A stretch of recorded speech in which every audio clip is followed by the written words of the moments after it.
और एनजीटी ने खेतों में फसल काटने के बाद बची खूंटी को जलाकर नष्ट करने पर रोक लगाने के लिए दिल्ली सहित 4 उत्तरी राज्यों को अधिसूचना जारी करने का निर्देश दिया है। पिछले कई दिनों से दिल्ली में लगातार बढ़ते वायु प्रदूषण को लेकर राष्ट्रीय हरित अधिकरण यानी नेशनल ग्रीन ट्रिब्यूनल ने कड़ा रुख अपनाया है। एनजीटी ने उन राज्यों को कड़ा निर्देश दिया है जिन राज्यों में फसलों के भूसे को जलाए जाने से दिल्ली में वायु प्रदूषण बढ़ा है। एनजीटी ने दिल्ली, यूपी, हरियाणा, पंजाब और राजस्थान सरकार को निर्देश दिए हैं कि वो फसलों के भूसे को जलाने से रोकने के लिए हर संभव कदम उठाए। एनजीटी इस बात से नाराज है कि इतने दिनों से फसलों के जलने से धुआं उठ रहा है और एक भी सैंपल नहीं उठाए गए हैं। दिल्ली और आसपास के राज्यों की संबंधित एजेंसियों को एनजीटी ने फसलों को जलाने से रोकने के लिए जरूरी कदम उठाने को कहा है। एनजीटी ने संबंधित राज्यों के जिलों के डीएम को आदेश दिया है कि वे फसलों को जलाने से रोकने के लिए टीमों का गठन करें। पंजाब और हरियाणा के खेतों में जलाए जा रहे भूसे की वजह से दिल्ली समेत पूरे उत्तर भारत में इन दिनों धुंध छाई हुई है। इसका खुलासा नासा द्वारा जारी की गई सैटेलाइट तस्वीरों से हुआ।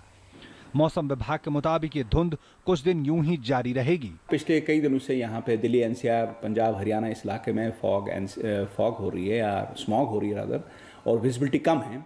इसका जो मेन रीज़न है कि विंड पैटर्न जो नॉर्मली नॉर्थ वेस्टली होता है उसमें ड्राई होता है। अभी चूंकि विंड्स आर ईस्टर्लीज, सो इसके संदर्भ में मॉइस्चर लेवल्स हाई हो गई हैं, स्काई क्लियर है और इससे जो पार्टिकुलर मैटर यहाँ पे एक्रीट हो रहा है और यहीं पे रह रहा है और इससे डिस्पर्शन लेवल्स कम हो रही हैं। हिमाचल प्रदेश और जेएंडके में कई जगह पे स्नोफॉल हो रही है, खासकर जेएंडके में हायर रीचेस में।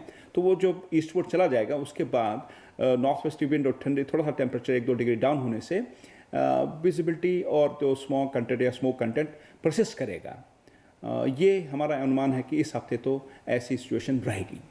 इस बीच मामले पर कड़ा रुख अपनाते हुए केंद्र सरकार ने 4 उत्तरी राज्यों हरियाणा, पंजाब, उत्तर प्रदेश और राजस्थान की सरकारों को दोषी किसानों के खिलाफ कानूनी कार्रवाई करने के लिए कहा है। केंद्र ने 4 राज्यों के सरकारों से पुआल के अवशेष जलाने को रोकने के लिए गहन निगरानी शुरू करने का आदेश दिया है। साथ ही रिमोट सेंसिंग माध्यम से इस पर नजर रखने की हिदायत भी जारी की है। किसानों द्वारा धान के पुआल के अवशेष जलाने की वजह से दिल्ली और आसपास के इलाकों में वायु प्रदूषण बढ़ गया है, जिससे यहां रहने वाले लोगों को सांस लेने में परेशानी का सामना करना पड़ रहा है। गिरीश निशाना के साथ news night desk, DD news.